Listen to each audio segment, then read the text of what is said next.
وسلم وشر الأمور محدثاتها وكل محدثة بدعة وكل بدعة ضلالة وكل ضلالة في النار. أما بعد فأعوذ بالله من الشيطان الرجيم.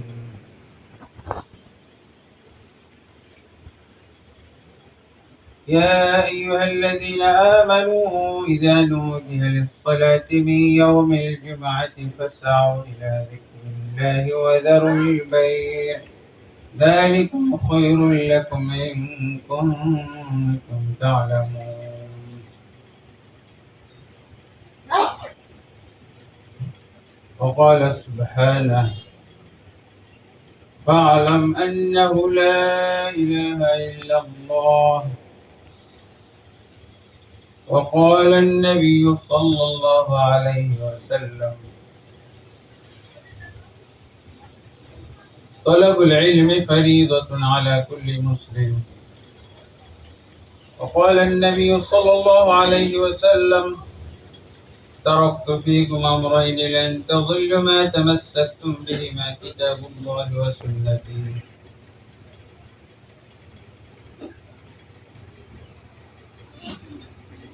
আলহামদুলিল্লাহ, আল্লাহ তাবারক ওয়া তাআলা অসংখ্য অগণিত তারিফাত, গুণগান এবং শুকরিয়া যে আল্লাহ তাবারক ওয়া তাআলা আমাদেরকে আজকে অত্যন্ত দয়া করে, মহব্বত করে আমাদের জন্য তার ইবাদতের একটা ঘর, মসজিদ, জামে মসজিদ আল্লাহ তাবারক ওয়া তাআলা আমাদেরকে করার তৌফিক দান করেছেন। আর সেই মসজিদের, সেই নতুন মসজিদ উদ্বোধনী, নতুন মসজিদের সেই উদ্বোধনী খুতবার জন্য আল্লাহ তাবারক ওয়া তাআলা আমাকে মনোনীত করেছেন, নির্বাচন করেছেন। এই জন্য সবাই আমরা আল্লাহর শুকরিয়া আদায় করি। আলহামদুলিল্লাহ রাব্বিল আলামিন। আলহামদুলিল্লাহ। নবী মুহাম্মদ রাসূলুল্লাহ সাল্লাল্লাহু আলাইহি ওয়াসাল্লামের প্রতি অসংখ্য অগণিত দুরূদ ও সালাম নাযিল হোক। আল্লাহুম্মা সাল্লি আলাইহি, আল্লাহুম্মা বারিক আলাইহি, আল্লাহুম্মা সাল্লিম আলাইহি। সম্মানিত মুসল্লিয়ানে কেরাম, যেহেতু আমরা রাসূলুল্লাহ সাল্লাল্লাহু আলাইহি ওয়াসাল্লামের হাদিসের নিয়মের আওতায় বা রাসূলুল্লাহ সাল্লাল্লাহু আলাইহি ওয়াসাল্লামের নিয়মের বাইন্ডিং এর মধ্যে খুতবা প্রদান করব, এই জন্য রাসূল সাল্লাল্লাহু আলাইহি ওয়াসাল্লাম যেহেতু দুইটা খুতবা দিয়েছেন, কয়টা খুতবা দিয়েছেন? দুইটা। জাবের রাদিয়াল্লাহু থেকে বর্ণিত সহিহ মুসলিমের মধ্যে হাদিস এসেছে, কানা লিরাসূলিল্লাহি সাল্লাল্লাহু আলাইহি ওয়াসাল্লাম খুতবাতানি। রাসূলুল্লাহ সাল্লাল্লাহু আলাইহি ওয়াসাল্লাম দুইটা খুতবা দিতেন। কানা ইয়াজলিসু বাইনাহুমা। দুইটা খুতবা কিভাবে কাউন্ট করা হইতো, কিভাবে বোঝা যাইতো? যে খুতবা দিতে দিতে একবার আল্লাহ রাসূল বসতেন, খুতবা দিয়ে কিছুক্ষণ খুতবা দিয়ে বসতেন, বসার পর উঠে আবার দ্বিতীয় খুতবা দিতেন। এই হলো দুটি খুতবা আল্লাহ রাসূল সাল্লাল্লাহু আলাইহি ওয়াসাল্লাম দিয়েছেন। জুমার নামাজ কয় রাকাত? 2 রাকাত। যোহরের নামাজ 4 রাকাত। আজকে জুমার দিন 4 রাকাত পড়লে হবে না। তার কারণ একটা হাদিসের মধ্যে এসেছে, দুইটা খুতবা হলো যোহরের যে পরিবর্তে 2 রাকাত আমরা জুমা পড়ব না, তার পরিবর্তে দুইটা খুতবা দিচ্ছি আমরা, নাকি তিনটা? দুইটা। যোহরের মতো করতে হলে কি হবে? 2 রাকাত নামাজ আর 2টা খুতবা, তাই না? এই জন্য আমরা যুক্তির দিক থেকে এবং দলিলের দিক থেকে আমরা 2টা খুতবার মধ্যে সীমাবদ্ধ থাকব। এই জন্য আমাদের প্রচলিত বা গতানুগতিক নিয়মটাও আমি জানি, কিন্তু ওটার ব্যাপারে আপনি দলিল বলতে বললে আমি পারবো না। আমি যেটার দলিল আছে আমার কাছে, যেটা বলতে পারবো সেটাই আমি বললাম। আল্লাহ রাসূল সাল্লাল্লাহু আলাইহি ওয়াসাল্লাম দুইটা খুতবা দিয়েছেন। দুইটা খুতবা কি? ওই যে যেই 2 রাকাত যোহরের মাইনাস হয়েছে সেই 2 রাকাতের পরিবর্তে এই দুইটা খুতবা হবে। 3টা হবে না, 4টা হবে না। 3টা হলে কি হবে? তাহলে যোহরের নামাজ 5 রাকাত হয়ে গেল। যদি 4টা খুতবা দেই তাহলে যোহরের নামাজ 6 রাকাত হইল। ঠিক আছে? আরেকটা বিষয় আমি খুতবার শুরুর আগেই বলেছিলাম, যখন আমি যেহেতু 2টা খুতবা হবে, অনেকে আমাদের দেশে তো 3টা খুতবা হয়। প্রথম খুতবা বসে বসে, তারপরে 2 রাকাত নামাজ পড়া হয়, তারপরে আবার 2 রাকাত 2টা খুতবা হয়। যেহেতু আজকে আমরা 3টা খুতবা দিব না, 2টাই দিব, তো এই জন্য আমরা আগেই বলেছি, এসেই আমি 2 রাকাত নামাজ পড়েছি মুসাফির হিসেবে এবং জুমার। আর মুসল্লি যারা বসেছিলেন তাদের সবাইকে বলেছি, যেহেতু 3টা খুতবা হবে না, রাসূল সাল্লাল্লাহু আলাইহি ওয়াসাল্লামের হাদিস অনুযায়ী 2টাই খুতবা দেব। এইজন্য আমরা সবাইকে সালাত পড়িয়ে নিয়েছি, সুন্নত নামাজ পড়ে তারপরে আমরা শুরু করেছি। আর কি বলেছি? আমাদের দেশে যেহেতু বয়ান হয়, আমি কি বলেছি? বয়ান আর খুতবা 2টা একসাথে হবে, যাতে করে খুতবা আমাদের 2টা থাকে। আলহামদুলিল্লাহ। আর খুতবার মধ্যে যেই কোরআনের আয়াত পড়া হয়, যেই হাদিস পড়া হয়, যে দোয়া পড়া হয়, এগুলো আপনারা, যেহেতু বয়ান আর খুতবা একসাথে হয়ে গেছে, এতে করে ফায়দাটা কি? যে খুতবার মধ্যে যা হাদিস বলা হচ্ছে, যা কোরআনের আয়াত বলা হবে, সব আপনারা বয়ানের মতো করে তরজমা এবং তাফসীর বুঝতে পারবেন। আলহামদুলিল্লাহ, আলহামদুলিল্লাহ।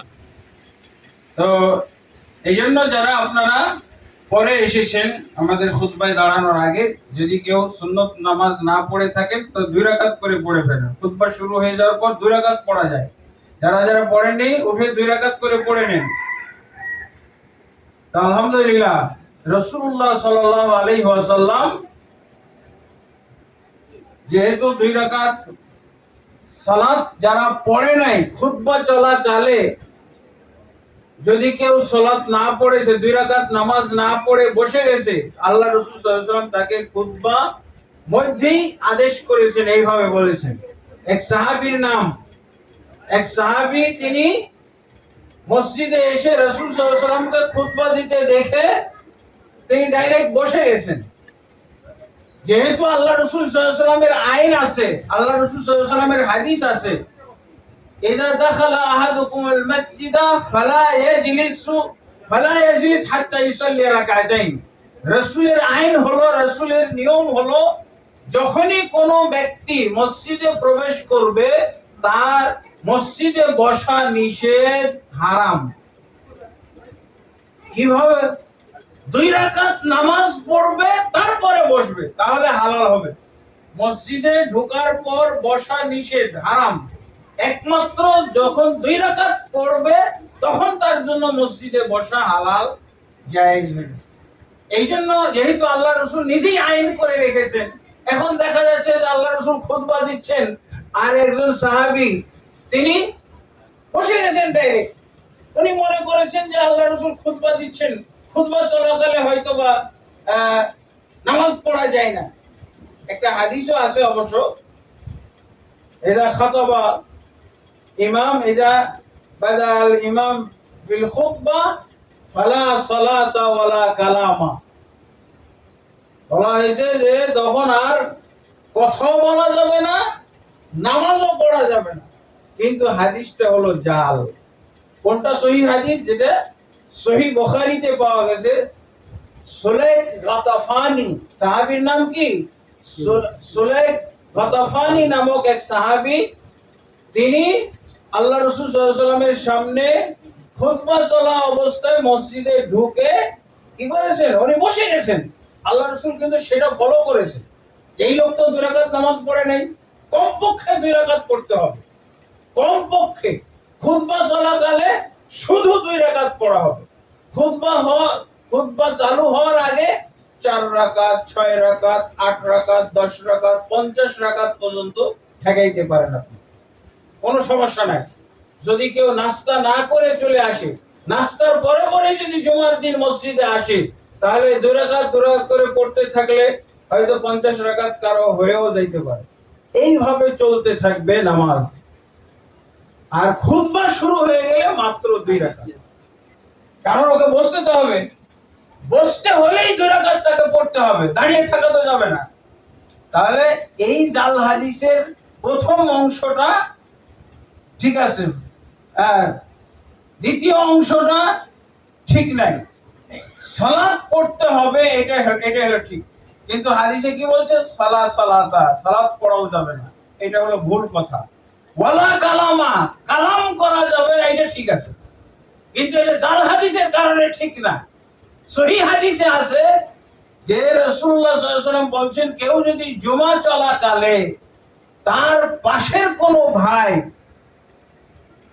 কথা বলে, তাহলে তাকে যদি ইযা ক্বালা লি আখিহি উনসুত, তার পার্শ্ববর্তী মুসল্লি সে কথা বলতেছে, তাকে যদি সে বলে চুপ থাকো, তাহলে যে বলবে চুপ থাকো এর জুমা আর হবে না।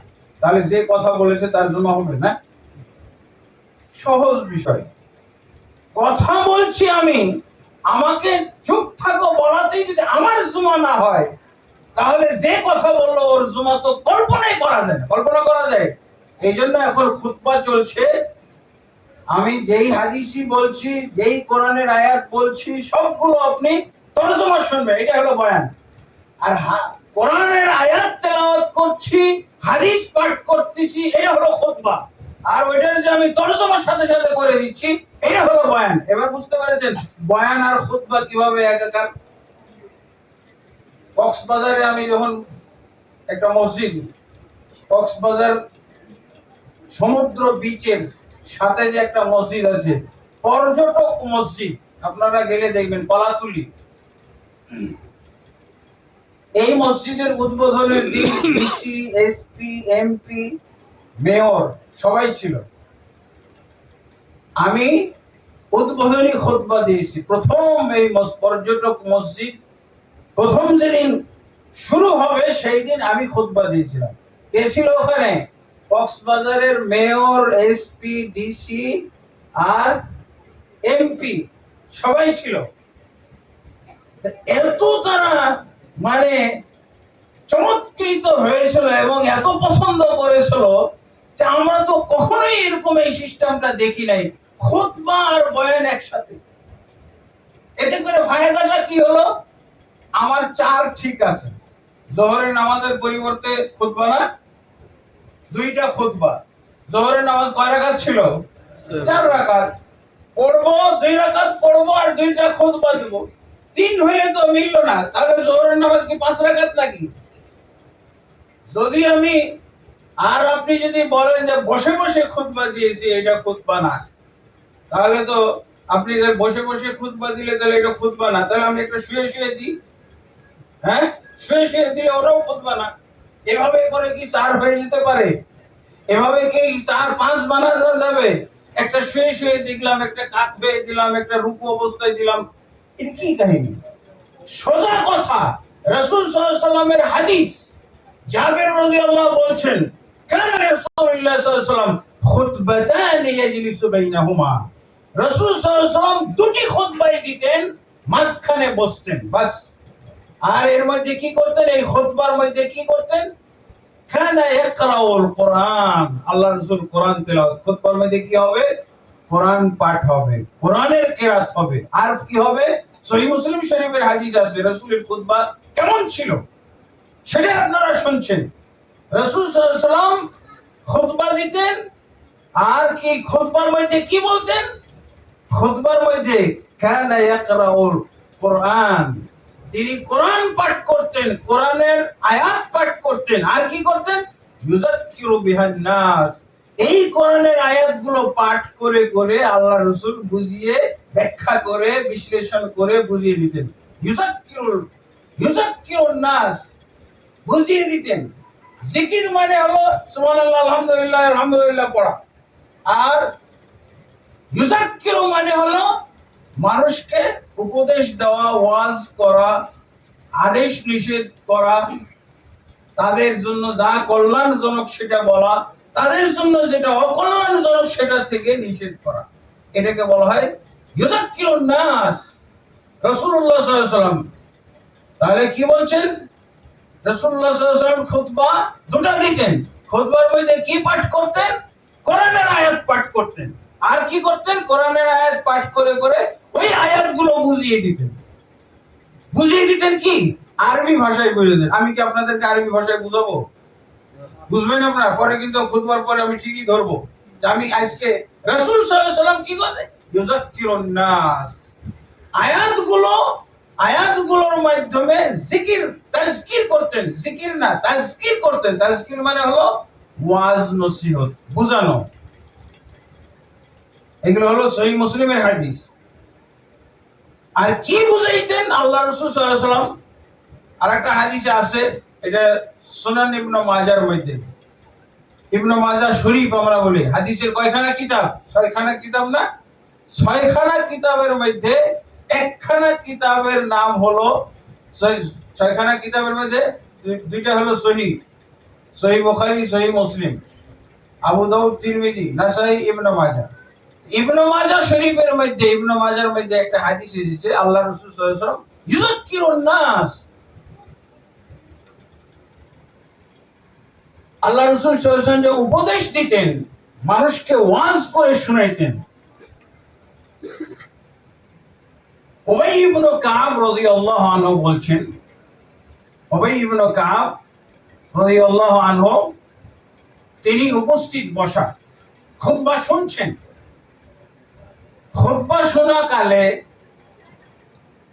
আল্লাহ রাসূল সাল্লাল্লাহু আলাইহি ওয়াসাল্লাম সূরা মুলক, ওই যে হাদিসে কি বললেন, আল্লাহ রাসূল কোরআন পড়তেন আর কোরআনের আয়াতগুলো বুঝিয়ে দিতেন, ওয়াজ করতেন কোরআনের আয়াতগুলো। তো আল্লাহ রাসূল সাল্লাল্লাহু আলাইহি ওয়াসাল্লাম ওই দিন সূরা মুলক পড়তেছেন। খুতবার মধ্যে কি পড়তেছেন? অধিকাংশ সময় সূরা কাফ পড়তেন। সূরা কাফ পড়ে পড়ে আল্লাহ রাসূল সাল্লাল্লাহু আলাইহি ওয়াসাল্লাম খুতবা দিতেন। এতে অনেক সাহাবীর কিন্তু সূরা কাফ মুখস্থ হয়ে গেছে, সহিহ মুসলিমের মধ্যে পাওয়া যায়। কিন্তু এই দিনের খুতবায় উবাই ইবনে কাব বলছেন, আল্লাহ রাসূল সাল্লাল্লাহু আলাইহি ওয়াসাল্লাম সূরা মুলক পড়ে তরজমা করতেছেন, তাফসীর করতেছেন, তাজকির করতেছেন। সূরা মুলক পড়ার মাধ্যমে তিনি ব্যাখ্যা বিশ্লেষণ করতে গিয়ে অতীত যুগের কিছু কাহিনী, নবীদের কাহিনী, নবীদের উম্মতের কাহিনী তিনি উল্লেখ করলেন খুতবার মধ্যে। তো উবাই ইবনে কাব রাদিয়াল্লাহু আনহুর পাশে যে ব্যক্তি খুতবা শুনতেছিল, উনিও একজন সাহাবী, আবু যর। ওই সাহাবীর নাম কি? আবু যর গিফারি রাদিয়াল্লাহু আনহু। আল্লাহ রাসূলের খুতবা শোনার জন্য তো সাহাবী থাকবে, আমরা কি ছিলাম নাকি? সেই 1400 বছর আগের কথা। উবাই ইবনে কাব ছিলেন কোরআনের মহাপণ্ডিত। আবু যর গিফারি রাদিয়াল্লাহু আনহু ওই খুতবা চলাকালে উবাই বিন কাবকে জিজ্ঞেস করছেন, এই ভাই, সূরা মুলকটা কবে নাযিল হইল?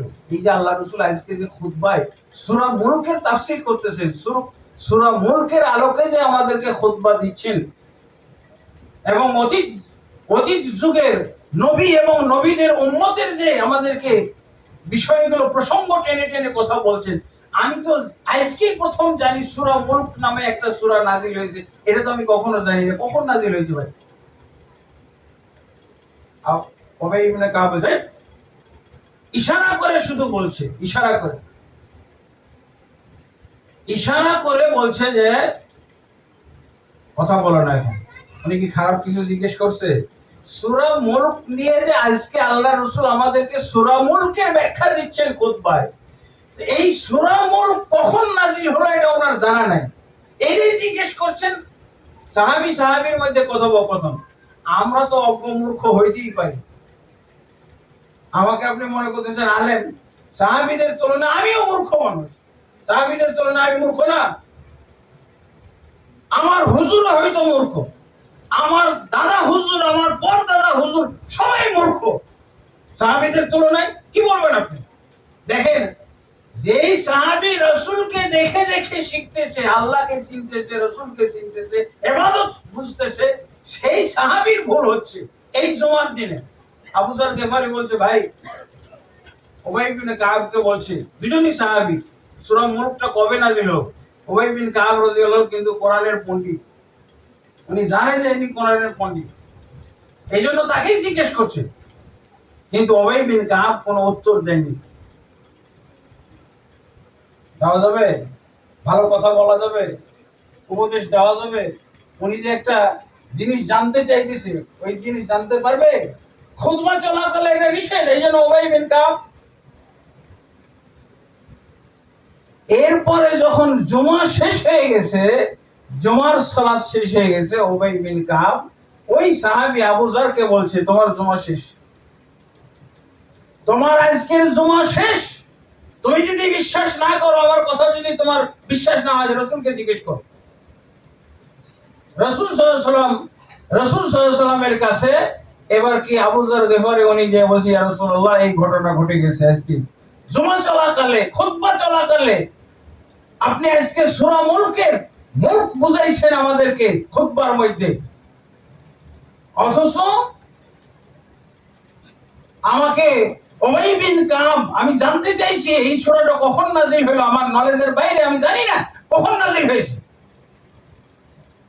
114টা সূরা কি একদিনই নাযিল হয়েছিল নাকি? দীর্ঘ 23 বছর, রাসূল সাল্লাল্লাহু আলাইহি ওয়াসাল্লামের নবুয়তের দীর্ঘ 23 বছরে নাযিল হয়েছে। নাযিল হয়েছে, যখনই কোন সূরা নাযিল হইতো তখন আল্লাহ রাসূল সাল্লাল্লাহু আলাইহি ওয়াসাল্লাম সেটা সাহাবায়ে কেরামকে বুঝাইতেন। আজকে বুঝাচ্ছেন কখন? খুতবার মধ্যে, খুতবার বিষয় বানিয়ে দিয়েছেন সূরা মুলক, নতুন সূরা নাযিল হয়েছে সূরা মুলক বুঝাচ্ছেন। সাহাবী আবু যর গিফারি জিজ্ঞেস করলেন, ইয়া রাসূলুল্লাহ, আমি এরকম উবাই বিন কাবকে জিজ্ঞেস করছিলাম, উবাই বিন কাব নীরবতার মাধ্যমে আমাকে ইশারা করে চুপ থাকতে বলেছেন, আমাকে উনি আর জানাননি, আপনি কিছু বলেন। আবার আমরা জুমার পরে আমাকে এরকম ফতোয়া দিয়েছে যে তোমার আজকের জুমা হয় না। আল্লাহ রাসূল সাল্লাল্লাহু আলাইহি ওয়াসাল্লাম কি বলেন? উবাই বিন কাব যা বলেছে ঠিক বলেছে, তোমার জুমা হয় না। জুমা হয় না মানে কি? জোহর হয়েছে। জুমা হওয়ার জন্য জুমার বাড়তি ফজিলত না, এই বাড়তি জুমার যে ফজিলত, জুমার যে পুরস্কার, জুমার যে বোনাস, এইটা তুমি পাওনি। তোমার হয়তো জোহর আদায় হয়ে গেছে, ফরজ আদায় হয়ে গেছে, কিন্তু তুমি বোনাসটা থেকে বঞ্চিত হইছো। খবরদার, খুতবা চলাকালে কথা বলা যাবে না, কোনো কাজ করা যাবে না, এবং কোন ব্যক্তি যদি কথা বলে খুব জোর তাকে ইশারা করে নিষেধ করবেন, কোন শব্দ উচ্চারণ করার মাধ্যমে না।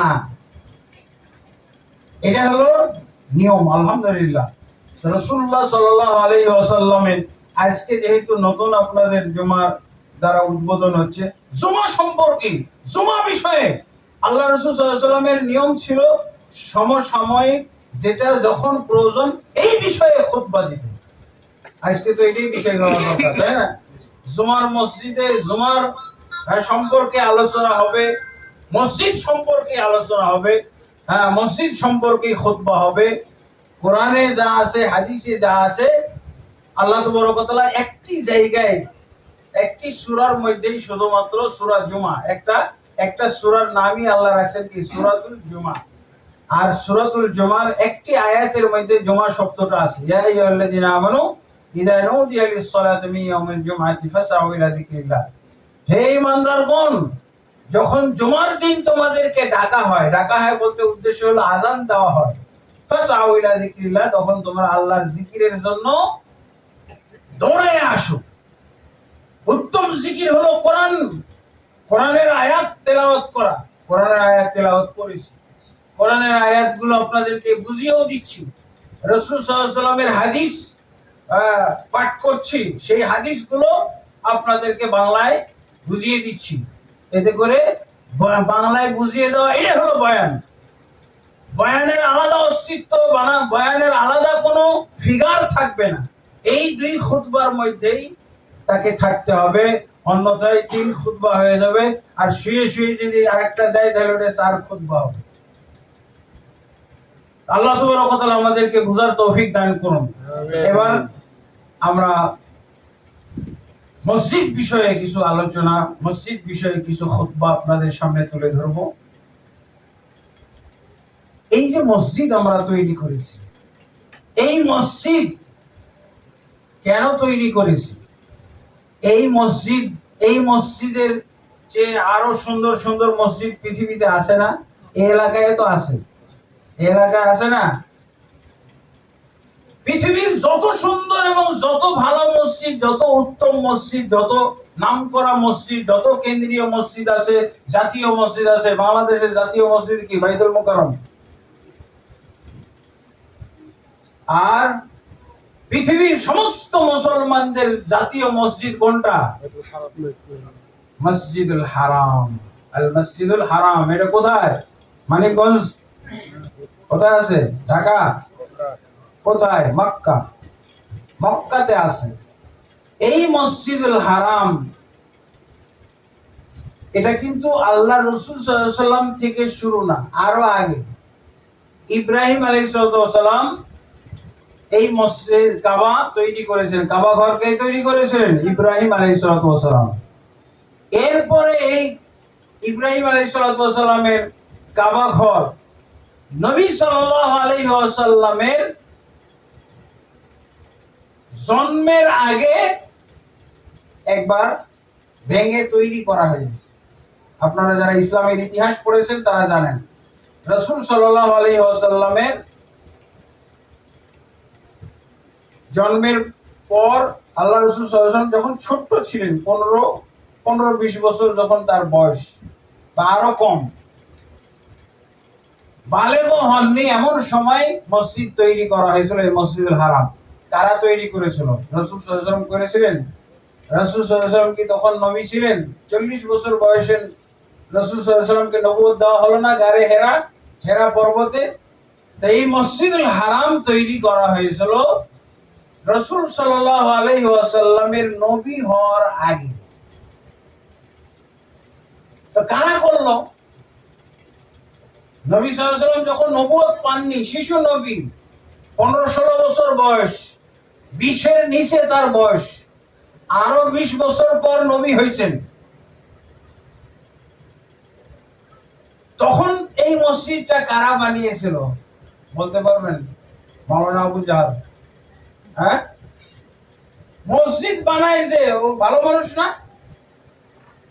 আবু জাহাল, আবু লাহাব, আবু তালেব, আব্দুল মুত্তালিব, হ্যাঁ, তারপরে ওয়ালিদ বিন মুগীরা, উতবা, শাইবা, যাদের নাম আমরা শুনি, এই লোকগুলো বানাইছিল। কারা বানাইছিল? কাফেররা।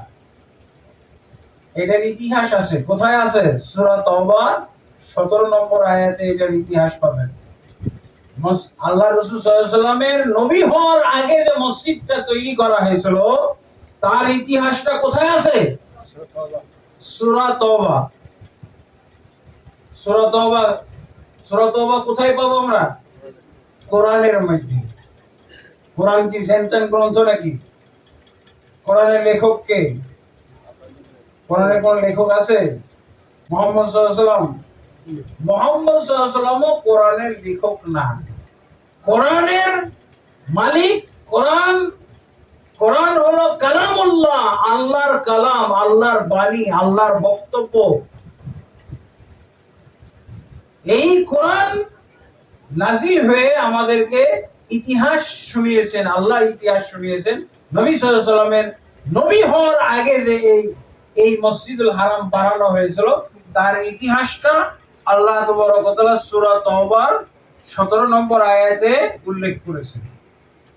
আজকে নতুন মসজিদ হিসেবে, নতুন মসজিদুল হারাম যে নতুন মসজিদ বানানো হয়েছিল একবার, এবং তারা আবু জাহালরা বানাইছিল, আবু জাহাল, আবু লাহাবরা, এবং মসজিদ কমিটির সবাই ছিল কাফের, না মুসলমান ছিল।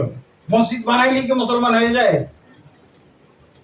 মসজিদ বানাইলে মুসলমান হয় না। দেখেন আপনার ইতিহাসটা, আপনার বাংলা তরজমা তো অবশ্যই, আপনাদের এলাকায় কি কোরআন পড়া নিষেধ আছে? তরজমা পড়া অনেক হুজুর নিষেধ করে। গোমর ফাঁস। পিস টিভি বন্ধ হয়েছে কেন? পিস টিভির দাওয়াত ছিল যে আপনি 1 পাস হন, 2 পাস হন, 3 পাস হন, আপনি রিডিং পড়তে পারেন, আপনার কোরআন তরজমা পড়তে হবে। এই দাওয়াতটা দেওয়ার কারণে পিস টিভি বন্ধ করে দিয়েছে। বুঝে তাহলে দাওয়াত দিবে কে? জনসাধারণ তো আমাদের জিম্মি, হুজুরদের জিম্মি। হুজুররা যা বলবো এটা করো, এটা করবে, এটা করো না, এটা করো না।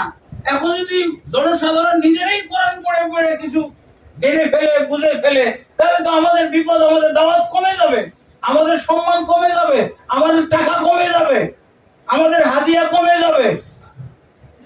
এই জন্য পিস টিভি বন্ধ করা হয়েছে। আমি কিন্তু পিস টিভির একজন লেকচারার। পিস টিভি খুলে দেখেন,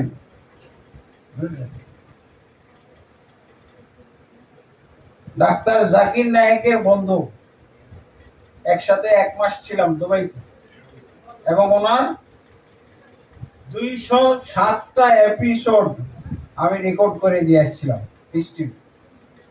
এই দাওয়াত, এটা কি খারাপ? এই কথাগুলো কি খারাপ? আল্লাহ কি নাজিল করেছেন? সর্বপ্রথম মুহাম্মদ সাল্লাল্লাহু আলাইহি ওয়াসাল্লামকে যখন নবুয়ত দেওয়া হলো, ওহী আসলো, জিবরিল আলাইহিস সালাম এসে যেই কথাগুলো শুনিয়েছিল সেগুলো কি জানেন? ইকরা বিসমি রাব্বিকাল্লাযী খলাক, ইকরা বিসমি রাব্বিকাল্লাযী খলাক, পড়ো তোমার রবের নামে যিনি সৃষ্টি করেছেন। এই কথা না? তাহলে ইসলাম ধর্ম হলো ইকরার ধর্ম। পড়তে হবে, সবাইকে পড়তে হবে। পড়া নিষেধ যে করবে জানবেন এটা ইবলিস। যদিও সে পীর বেশে আছে, যদিও সে মুফতি দাবি করতেছে, যদিও সে মুহাদ্দিস দাবি করতেছে, যদিও সে বড় হুজুর দাবি করতেছে, যদিও সে হক্কানি হুজুর দাবি করতেছে, ভণ্ডগুলোর কথা বাদই দিলাম, যদি আপনাকে কোরআন পড়তে নিষেধ করে, কোরআন তরজমা পড়তে নিষেধ করে, কোরআনের তাফসীর পড়তে নিষেধ করে, জানবেন এটা হলো হুজুরের সেকেলে শয়তান। হুজুরের সেকেলে, হুজুরের বেশে, হুজুরের পোশাকে, এটা শয়তান, এটা ইবলিস কোরআন থেকে ফিরিয়ে রাখছে। আল্লাহর প্রথম কথা হলো ইকরা, তুমি পড়ো। ইসলাম ধর্ম হলো ইকরার ধর্ম, পড়াশোনার ধর্ম, অজ্ঞতার ধর্ম নয় ইসলাম। আর লা ইলাহা ইল্লাল্লাহর পূর্বে সূরা মুহাম্মদের 19 নম্বর আয়াতে আল্লাহ কি বলছেন? ফাআলাম আন্নাহু লা ইলাহা ইল্লাল্লাহ, লা ইলাহা ইল্লাল্লাহ বলার আগে তোমাকে ইলম অর্জন করতে হবে। ফাআলাম আন্নাহু লা ইলাহা ইল্লাল্লাহ, লা ইলাহা ইল্লাল্লাহ পড়ার আগে ইলম অর্জন করতে হবে। এটা কিসের কথা? কোরআনের কথা না? সূরা মুহাম্মদের কয় নম্বর আয়াত বললাম? আয়াতগুলো মুখস্থ করেন। এই ধোঁকায় থাকা যাবে না, এইভাবে প্রতারিত হওয়া যাবে না। দ্বীনের ক্ষেত্রে, ইসলামের ক্ষেত্রে প্রতারিত হলে আপনার লস। আপনার কবরে হুজুর যাবে? দেখেছেন কখনো হুজুর যায়? কোন মুফতি, কোন পীর আপনার কবরে যাবে? কবরের প্রশ্নগুলো কি হবে জানেন? কবরের একটা চতুর্থ প্রশ্ন হলো ইকরা। 3টা প্রশ্ন করা হবে, মান রব্বুকা, মা দীনুকা, ওয়া মান নাবিয়ুকা। 4 নম্বর প্রশ্ন হলো ওয়া মা আদরাকা।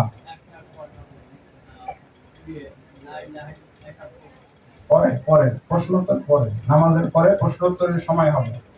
নামাজের পরে সবাই যার যার প্রশ্ন আছে করবেন। আমার আপোষে কথা বলা যাবে না। খতিবকে প্রশ্ন করা যাইতে পারে, কিন্তু আমি কি বললাম, খুতবার সীমিত সময় তো, এখন প্রশ্নোত্তর না, নামাজের পরে প্রশ্নোত্তরের সময় দেওয়া হবে। তো 3টা প্রশ্নের উত্তর দিতে হবে। কারা দিতে পারবে? মুমিনরা, শুধু যারা খাঁটি মুমিন তারাই দিতে পারবে। ভেজাল মুমিন, মুনাফিক মুমিন এরা দিতে পারবে না। যাদের ইলম ছিল না, যারা পড়ে নাই, যারা ইলম অর্জন করে না, এরকম মুসলমান কেউ জবাব দিতে পারবে না। কারা জবাব দিতে পারবে? যারা ইকরা পড়েছিল, ফাআলাম, যারা জ্ঞান অর্জন করেছিল তারা জবাব দিতে পারবে, বাকিরা জবাব দিতে পারবে না। বাকিরা জবাব দিতে পারবে না। যদিও আপনি পৃথিবীতে লক্ষ লক্ষ বার আল্লাহর নামের জিকির করেছেন, কিন্তু যখন বলা হবে মান রব্বুকা, তোমার রব কে, তখন কি বলবে? হা হা লা আদরি, আমি কিছুই জানি না। আরে এত সহজ কথা আল্লাহ বলে দাও, কিন্তু এই আল্লাহটা মনে আসে। মা দিনকা, তোমার দিন কি? যারা খাঁটি একরাওয়ালা মুসলিম, যারা ফাআলাম ইলমওয়ালা মুসলিম, তারা বলতে পারবে। একরা বলতে আমি বলছি না যে আপনাকে মুফতি হইতে হবে, এতটুকু জানতে হবে, আল্লাহর পরিচয়টা জানতে হবে, রাসূলের পরিচয় জানতে হবে, দ্বীনের পরিচয় জানতে হবে। তিনটা বিষয় প্রশ্ন হবে না? আপনাকে কে বললো যে মাসলা মাসাইল জানতে হবে? এই তিনটা বিষয় আপনার জানা ফরজ, বিকল্প কোনো পথ নাই। তিনটা বিষয়ে জানতেই হবে, যত মূর্খ হন। কারণ এই তিনটা প্রশ্ন আপনাদের এলাকার হুজুররা কি শিখাইছে আপনাদেরকে? যারা মূর্খ ওদেরকে প্রশ্নটা করা হবে না নাকি? যারা নিরক্ষর, যারা স্কুলে যায় নাই, মাদ্রাসায় যায় নাই, যারা দিনের লাইনে লেখাপড়া করে না, এদেরকে করা হবে না? না কাদেরকে করা হবে? মরার যোগ্যতা থাকলে, যারই মরার যোগ্যতা আছে, কার যোগ্যতা আছে আর কার নাই, যেই মরণশীল তাকেই এই তিনটা প্রশ্ন করা হবে। অতএব কোন হুজুর নয়, মসজিদুল হারামের হুজুরকে যেমন জিজ্ঞেস করা হবে, এই দড়িকান্দির সবচেয়ে সবচেয়ে মূর্খ ব্যক্তিটাকেও এই একই প্রশ্ন জিজ্ঞেস করা হবে। তাহলে কে আপনাকে বললো যে আপনার পড়া লাগবে না, আপনার ইলম অর্জন করা লাগবে? এই ধোঁকাবাজ, এই ইবলিস আপনাকে ধোঁকা দিয়েছে। ফালতু কথাবার্তা। মসজিদুল হারামের, মসজিদে নববীর খতিব মরলে যেমন এই তিনটা বিষয়ে প্রশ্ন করা হবে, এই মানিকগঞ্জ কি হরিরামপুর থানার দড়িকান্দি এই যে মসজিদ উদ্বোধন হচ্ছে, সবচেয়ে মূর্খ লোক যেটাকে আপনি বাইর করবেন, এই গ্রামে আপনারা কখনো বের করেছেন? মূর্খ লোককে, সবচেয়ে শিক্ষিত লোককে বের করেছেন? প্রতিযোগিতা হয়েছে কখনো? যদি করেন তাহলে সবচেয়ে মূর্খ লোকটা, তাকেও এই তিনটা প্রশ্ন করা হবে। কি? মান রব্বুকা, মা দীনুকা, ওয়া মান নাবিয়ুকা। কিন্তু বর্তমান যুগে তো আমার মনে হয় বহু হুজুরও বলতে পারবেন, আপনি আল্লাহ আল্লাহ জিকির করেছেন বলে আপনি জবাব দিতে পারবেন, এটা ভ্রান্ত কথা, এটা ফালতু কথাবার্তা। আপনাকে এখনই আমি পরীক্ষা নিয়ে ফেল করতে পারবো। এই জুমা মসজিদে আপনার সাথে বসে খুতবা চলতেছে, এর নাম বললে আপনি চিনবেন না। যদি চিনেন, আপনাকে এখনই আমি 10,000 টাকা পুরস্কার দেব নামাজের পর। ঢাকার আক্তার হোসেনকে আপনারা চিনেন? আক্তার হোসেন, হ্যাঁ? কিশোরগঞ্জের রাকিবুল ইসলামকে আপনারা চিনেন? কয়বার বললে চিনবেন বলেন তো? আপনি তো খুব ভরসা করে আছেন, মানিকগঞ্জের পীর সাহেব যেভাবে আমাকে জিকির করাই রাখছে, আমি তো সাথে সাথেই বলে ফেলবো। বলেন দেখি এবার। গোটা মসজিদ ফেল না? এটা জিকির টানা, আর আল্লাহর নাম জানা, ইসলাম শব্দ জানা, আর মুহাম্মদ সাল্লাল্লাহু আলাইহি সাল্লামের শব্দ জানা, আর মুহাম্মদ নামের আমি হই হই করে ঈদে মিলাদুন নবী আর মিলাদ পড়ার উপরে নির্ভর করে না। মুহাম্মদ সাল্লাল্লাহু আলাইহি সাল্লামকে চিনতে হবে, আল্লাহকে সঠিকভাবে চিনতে হবে, জানতে হবে, আল্লাহর সাথে আপনার সম্পর্কটা কি, কোরআন এবং হাদিস থেকে আপনাকে বুঝতে হবে, তাহলে আপনি বলতে পারবেন। অন্যথায় যে আজকে যেমন আপনারা হা হা লা আদরি না, সব মুসল্লি তো হা হা লা আদরি, একটাও কি পাস করবে? আমি আগেই জানি কেউ পাস করবে না। কিশোরগঞ্জের রাকিবুল ইসলাম এখানে আপনাদের সাথে নামাজ পড়তেছে, একে বলেন কে? এটা মান রাকিবুল ইসলাম, রাকিবুল ইসলাম কে? বলতে পারছেন? সব হা হা লা আদরি না? সব হা হা লা আদরি। মুসলমান, বাংলাদেশের 99% মুসলমান, হুজুর মুজুর সব হা হা লা আদরি হবে, চিনে না। অন্যথায় আপনি প্রস্তুত হন, আপনার গ্রামের বড় হুজুরটাকে আপনি প্রস্তুত করেন, আমাদের পরে আমি আল্লাহকে চিনে কিনা এটার ব্যাপারে ইন্টারভিউ নেব কিছু, রাসূলকে চিনে কিভাবে সেটার ইন্টারভিউ হবে, দেখা যাক কি হয়। হাল আদরি পার্টি নাকি জব দেওয়া পার্টি? এলেম অর্জন করতে হবে এই দুনিয়াতে, মরার পর এলেম অর্জন করার কোনো সুযোগ নাই। যেখানে পৃষ্টিভি বন্ধ করে দেওয়া হলো এলেমের কথা বলার কারণে। আপনাকে আল্লাহর কিতাবটা বুঝতে হবে, 5 পাস করলেও বুঝতে হবে, আপনার 1 পাস করলেও বুঝতে হবে। আল্লাহ কি দেখবে নাকি আপনি কি পাস? 3টা প্রশ্ন করবে কিসের? কাকে করবে? কি বললাম?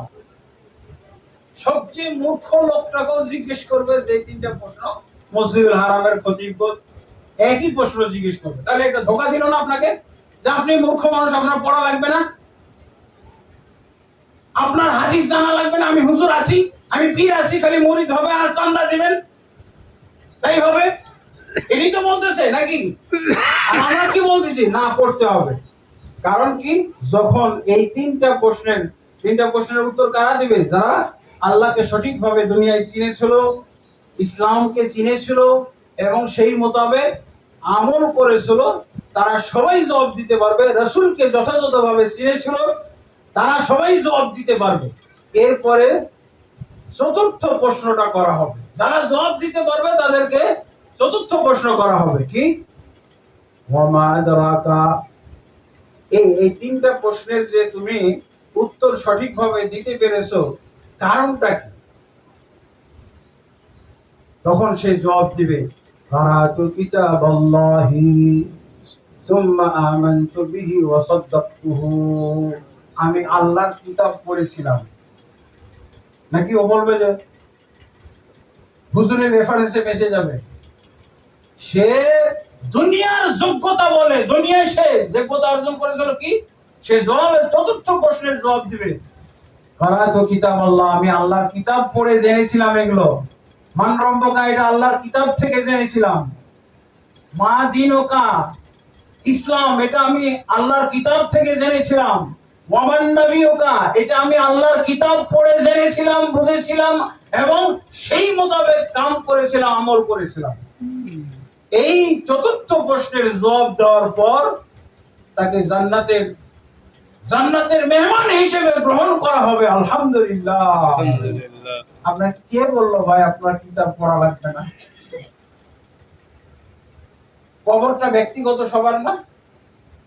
কবরে 5-7 জন করে আপনাদের এলাকায় একজন হুজুর থাকে আর 5-7 জন সাধারণ পাবলিক দিয়ে কবর দেওয়া হয়।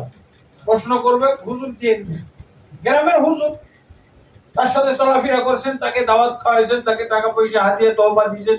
অতএব যদি আপনি না শিখেন তাহলে এই ব্যবস্থা করতে হবে, প্রত্যেক কবরে হুজুর দিতে হবে। আর হুজুরই কয়জন বাস করে? আমি তো বললাম নামাজের পরে ইন্টারভিউ নেওয়া হবে। আলহামদুলিল্লাহ। তাহলে আমাদেরকে পড়ার কোনো বিকল্প নাই। ধোঁকাবাজ যারা বলছে না পড়তে হবে না, ধোঁকাবাজ এরা। আপনাকে কবরে হা হা লাদ্রি বলাবে এরা। যারা বলছে না আপনার কোরআন হাদিস বুঝতে হবে না, এরা সবাই নিজেও হা হা লাদ্রি, আপনাকে হা হা লাদ্রি পার্টি বানাইতেছে। আলহামদুলিল্লাহ। তো অবশ্যই আমাদেরকে ইলম অর্জন করতে হবে। রাসূলুল্লাহ সাল্লাল্লাহু আলাইহি সাল্লাম এই কারণে খুতবাতেও কোরআন বুঝাইতেন। আল্লাহু আকবার। কানা ইয়াকরাউল আয়াত ইউযাক্কিরু বিহান নাস। সহিহ মুসলিমের হাদিস, আল্লাহ রাসূল সাল্লাল্লাহু আলাইহি ওয়াসাল্লাম এই খুতবার মধ্যে কানা রাসূলুল্লাহ সাল্লাল্লাহু আলাইহি ওয়াসাল্লাম খুতবাতানি, রাসূল সাল্লাল্লাহু আলাইহি ওয়াসাল্লাম 2টা খুতবা দিতেন, মাঝে একটু বসতেন আর এই খুতবার মধ্যে কি করতেন? ইয়াকরাউল আয়াত, তিনি কোরআনের আয়াত তেলাওয়াত করতেন, ইউযাক্কিরু বিহান নাস, এবং মানুষকে তিনি কোরআনের আয়াত ব্যাখ্যা বিশ্লেষণ করে উপদেশ দিতেন, আদেশ দিতেন, নিষেধ করতেন। গেছে কোথায় এটা? আপনি কি বলবেন? আমি তো খুতবাই হা হা লাদ্রি, আমি তো খুতবা কিছুই বুঝতাম না, খালি বয়ানটা বুঝতাম। কিন্তু আপনি তো বয়ানই দেননি। আজকে বয়ানের দরকার আছে? বয়ান হয়ে যেতেছে না সাথে সাথে। একটা খুতবার একটা কোরআনের আয়াত, একটা হাদিস, একটা দোয়া কিছুই বাদ যাবে না, সব আপনার বুঝবেন, সব আপনি বুঝে যাবেন। রাসূলুল্লাহ সাল্লাল্লাহু আলাইহি সাল্লাম তার আর 2টা খুতবাও ঠিক থাকতেছে, 2 রাকাত নামাজ, যোহরের বিকল্প 4 রাকাত, 4 রাকাতই ঠিক আছে। আলহামদুলিল্লাহ। সব খাবে খাবে মিলে যাচ্ছে না? রাসূলুল্লাহ সাল্লাল্লাহু আলাইহি সাল্লামের সুন্নাহ। রাসূলুল্লাহ সাল্লাল্লাহু আলাইহি সাল্লাম মুমিন মুসলিমদেরকে বলে দিয়েছেন, গাইড গ্রন্থ দিয়ে দিয়েছেন। আল্লাহ তো আমাদেরকে ইবাদতের জন্য সৃষ্টি করেছেন, তাই না? কিন্তু ইবাদত কি যা ইচ্ছে তাই করলে হবে? ইবাদত কিভাবে করতে হবে? রাসূল সাল্লাল্লাহু আলাইহি ওয়াসাল্লাম যেভাবে ইবাদত শিক্ষা দিয়েছেন সেইভাবে করতে হবে। আপনি বলবেন রাসূল তো মারা গেছে, কিভাবে আমরা শিখব? রাসূল সাল্লাল্লাহু আলাইহি ওয়াসাল্লামের কোরআন কি মারা গেছে? কোরআন কি বোঝা নিষেধ করে গেছেন উনি কোথাও? রাসূল সাল্লাল্লাহু আলাইহি ওয়াসাল্লামের হাদিস কি মারা গেছে?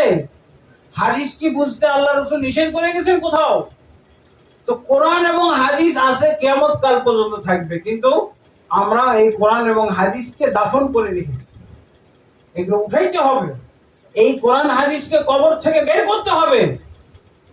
ঘরে ঘরে কোরআন হাদিসের কবর রচনা করেছি আমরা। এই কোরআন এবং হাদিসকে বের করতে হবে, উদ্ধার করতে হবে। এই কোরআন থেকে আমাদের শিক্ষা নিতে হবে, আমরা ইবাদত বন্দেগী করব।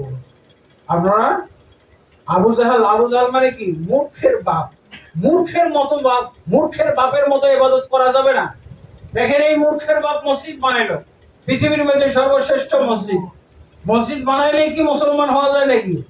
তাহলে সূরা তাওবার কয় নম্বর আয়াত বলেছিলাম? 17 নম্বর আয়াতে মসজিদুল হারাম বানানোর ইতিহাস আছে। কি আছে এখানে? মা কানা লিল মুশরিকিনা ইয়ামুরু মাসাজিদাল্লাহ শাহিদিনা আলা আনফুসিহিম বিল কুফর উলাইকা হাবিতাত আমালুহুম ওয়া ফিন নারি হুম খালিদুন। আল্লাহ কি বলছেন? মুশরিকদের জন্য মসজিদ নির্মাণ করা শোভা পায় না, উচিত নয়। কি বললো? মুশরিকরা বানাইছিল না? কিন্তু যেদিন মুশরিকরা বানায়, আবু জাহেল, আবু লাহাব, আবু তালেবরা যখন মসজিদ বানায়, তখন কি কোরআন নাজিল হয়েছিল? তখন কি মুহাম্মদ ছিল? নাকি আবু জাহেলের উপরে কোরআন নাজিল হবে? আবু জাহেলের উপরে যদি কোরআন নাজিল হয় তো আবু জাহেলই তো নবী হয়ে গেল। এতদিন যাবত আল্লাহ তাবারক ওয়া তাআলা তিনি মসজিদ বানানো দেখেছেন, কিন্তু প্রতিক্রিয়া ব্যক্ত করতে পারেননি। প্রতিক্রিয়া ব্যক্ত করেননি, জায়গা নেই। কার কাছে বলবে? এই মুশরিকদের কাছে বলবে যে তোমরা যে মসজিদটা বানাইছো এটা আমার পছন্দ হয় না, এটা ভাঙো? বলতে পারবে? বলছিল এখন? মুহাম্মদ সাল্লাল্লাহু আলাইহি ওয়াসাল্লামের বয়স 40 হলো, আরো 20-25 বছর পর কোরআন নাজিল হলো। এরপরে কোরআনের 114টা সূরার মধ্যে একটা সূরা হলো আত-তাওবা, সূরাতুত তাওবা। এই সূরা তাওবার 17 নম্বর আয়াতে ওই 25 বছর আগের বানানো মুশরিকদের বানানো মসজিদের ব্যাপারে আল্লাহ প্রতিক্রিয়া জানালেন, মন্তব্য জানালেন। কি মন্তব্য? মা কানা লিল মুশরিকিনা ইয়ামুরু মাসাজিদাল্লাহ, মুশরিকদের জন্য আদৌ শোভা পায় না, আদৌ উচিত হয় নাই তারা আল্লাহর জন্য মসজিদ নির্মাণ করবে। আল্লাহ কি খুশি হলেন? খুশি ব্যক্ত করলেন? না না, তোমরা মুশরিক মানুষ আল্লাহর মসজিদ বানাইছো, এটা তোমরা বাদ রাখলেই ভালো হইতো। মুহাম্মদ বানাইতো, মুহাম্মদ এবং মুহাম্মদ সাল্লাল্লাহু আলাইহি ওয়াসাল্লামের ঈমানদার সাহাবীরা বানানোর জন্য যদি তোমরা অপেক্ষা করতে সেটা ভালো ছিল। মুশরিকরা তোমরা মসজিদ বানাইছো, এটা ঠিক হয়। আমাদের দেশে মুশরিকরা মসজিদ বানায় না। ও যে মন্দির বানায় ওই মুশরিক। মন্দিরও বানায়, মূর্তিও বানায়, মূর্তির ইবাদত করে, আবার মসজিদও আসে। এই অজ্ঞ মূর্খগুলো জানে এই যে ইকরা আর ফালামের খেলা। এ নেতা হয়ে গেছে, এমপি হয়ে গেছে, মন্ত্রী হয়ে গেছে, প্রধানমন্ত্রী হয়ে গেছে, প্রেসিডেন্ট হয়ে গেছে, কিন্তু সূরা তাওবা 17 নম্বর আয়াতে বলে মুশরিকদের জন্য মসজিদ বানানো নিষেধ। আবু জাহেলরা বানাইছিল, মুশরিকরা তো মসজিদ বানাইতে পারে, এর নজির আছে না? কোনটা মসজিদ বানাইছে? দড়িকান্দি মসজিদ। আলহামদুলিল্লাহ, দড়িকান্দির মসজিদ বানাইছে যারা বানাইছে, আমি খবর পাইছি, আলহামদুলিল্লাহ খাঁটি মুসলমান। আল্লাহু আকবার। আমি এদের সাথে ফোনে কথা বলে বুঝতে পেরেছি যারা এই মসজিদ বানানোর জন্য উদ্যোগ গ্রহণ করেছে, এই লোকগুলো এই মানিকগঞ্জের মধ্যে হরিরামপুর কি হিন্দু নাম না মুসলমান নাম? আমি তো মনে করছি এই এলাকা সবই হিন্দু। এত সুন্দর মুসলমান আল্লাহ এই দড়িকান্দির মধ্যে তৈরি করেছেন, যারা আমার মতো খতিবকে তারা খুঁজে বের করেছে। আলহামদুলিল্লাহ, আমি মক্কা, মদিনা, কুয়েত বিভিন্ন জায়গায় খুতবা দিয়েছি এবং আমার এই খুতবা, এই যে এখন আপনারা দেখছেন না, আপনারা আছেন কতজন, হয়তো খুব জোর 100 জন, কিন্তু কয়েক হাজার লোক খুতবাটা শুনতেছে। ওই যে দেখেন লাইভে কয়েক হাজার লোক শুনতেছে। শুধু এখানে না, সারা পৃথিবী থেকে শুনতেছে, যেখানে বাঙালি আছে। এবং তাদের আবদার, তাদের অনুরোধ, আপনার একটা বাক্য যেন গায়েব না হয়, সব যেন আমরা এখানে শুনতে পাই, লাইভে দেখতে পাই, ভিডিওতে যেন, অডিওতে যেন আমরা শুনতে পাই, এটা দাবি। আলহামদুলিল্লাহ, এই দরিকান্দির সন্তানদের মধ্যে আল্লাহ এরকম সুসন্তান তৈরি করে দিলেন, আমি এটা কল্পনাই করতে পারি না। এখানে তারা কোরআন এবং সহিহ হাদিস মোতাবেক খুতবা শুনবে, এখানে এরকম মসজিদ পরিচালনা করবে, এটা তো বিরাট তাজ্জবের ব্যাপার। এই গ্রামবাসীর জন্য সৌভাগ্যের ব্যাপার আমি মনে করি। আমি আশা করি সবাই, আমি জানি না কারা কয়জনে এই মসজিদ তৈরির ভূমিকায় আছেন, আল্লাহ যেন তাদেরকে কবুল করেন এবং গোটা গ্রামবাসীকে যেন আল্লাহ তাদের সাথে কবুল করে নেন, কোরআন এবং হাদিসের সৈনিক তৈরি করে দেন আল্লাহ। এই এলাকায় যেন কোরআন হাদিসের সঠিক ইসলাম, মদিনার ইসলাম, মক্কার ইসলামের আল্লাহ যেন মশালধারী বানিয়ে দেন আল্লাহ, আমিন। আল্লাহ তাআলা কবুল করুন। আসলে খুতবা লম্বা করার কোনো সুযোগ নাই, আজকে আমি আমার সংক্ষিপ্ত এখানে খুতবা এখানেই শেষ করতে যাচ্ছি। তো রাসূলুল্লাহ, আল্লাহ তাবারক ওয়া তাআলা আমাদেরকে রাসূলের মতো, রাসূল সাল্লাল্লাহু আলাইহি ওয়াসাল্লামকে কেন পাঠানো হয়েছে? তিনি মাপকাঠি, ইবাদতের ক্ষেত্রে মাপকাঠি। শুধু কোরআনটা ফেলে দিলেই তো হয়তো আসমান থেকে, কিন্তু কোরআন ফেলে দেয়নি। কোরআন একজনের উপরে আল্লাহ নাযিল করেছেন, 10 জনের উপরে কোরআন নাযিল করা হয়নি, শুধু একজন, যাতে করে ইসলামটা একরকম হয়। আল্লাহ যেমন এক, আল্লাহর ইবাদতটার জন্য একরকম ভাবে সবাই করে। মক্কা মদিনার মানুষ যেভাবে ইবাদত করে, দরিকান্দি, হরিরামপুর আর মানিকগঞ্জের মানুষ ওইভাবে করবে না কেন? এরা কি বেশি সহি? আমরা কি এখন মানিকগঞ্জ থেকে কিছু হুজুর প্রেরণ করবো মক্কা ঠিক করার জন্য, মদিনা ঠিক করানোর জন্য, নাকি মক্কা মদিনা থেকে আমরা কিছু আলেম আনবো আমরা ঠিক হওয়ার জন্য? কোনটা করা দরকার? কিয়ামত কাল পর্যন্ত মক্কা মদিনা হলো সঠিক ইসলামের ঠিকানা, আর কিয়ামত কাল পর্যন্ত সকল মুসলমানের ইসলামের ঠিকানা হলো কোরআন এবং হাদিস। আপনি যদি ইসলামের সঠিক ঠিকানা জানতে চান, তাহলে কোরআনে যাইতে হবে, হাদিসে যাইতে। আমরা কি করি? এই টাকা পয়সা টিকিট কেটে যায়, চলো পীর সাহেবের বাড়ি যাই। কি রে ভাই, তোমার বাড়িতে কোরআন আছে? ইসলামের আসল ঠিকানা, নির্ভুল ঠিকানা হলো কোরআন। ভুল কথা। ইসলাম বোঝার জন্য চলেন ওই পীর সাহেবের কাছে, বিশ্ব জাতের মঞ্জিল, বিশ্ব মুমিন মঞ্জিল, বিশ্ব আর কি ওগুলো বলে, বিশ্ব আশিকে রাসূল, চলেন ওখানে যাবেন কেন? আপনি কোরআন তরজমা একটা পড়েন, কিনে নিয়েছেন, আজ পর্যন্ত কিনে নিন কেন? এই যে এই গীতগুলো শোনেন, অমুক জায়গায় চলেন, অমুক দরবারে চলেন, অমুক দরবারে চলেন, অমুক দরগাতে চলেন, অমুক খানকায় চলেন। আরে আপনার আসল ইসলামের ঠিকানা হলো আপনার বাড়িতে। এই কোরআনটা আপনার বোঝার ব্যবস্থা করেন, রাসূলের হাদিস সুন্নাহ বোঝার চেষ্টা করেন, তবেই আপনি সফল কাম। ইসলামের কিয়ামত কাল পর্যন্ত নির্ভুল ঠিকানা হবে এগুলো। আর যত ডানে বামে সামনে পিছনে আপনি মহড়া দেখতেছেন, এগুলো সব ভুল ঠিকানায় নিয়ে যাওয়া হচ্ছে। আল্লাহ তাবারক ওয়া তাআলা আমাদেরকে এই ভুল ঠিকানাগুলো চিহ্নিত করার তৌফিক দান করুন এবং সঠিক ঠিকানা আমাদেরকে বোঝার তৌফিক দান করুন। আল্লাহুম্মা আমিন। আস্তাগফিরুল্লাহ লি ওয়া লাকুম ওয়া লিসাইরিল মুসলিমিন ফাস্তাগফিরুহু ইন্নাহু হুয়াল গফুরুর রহিম।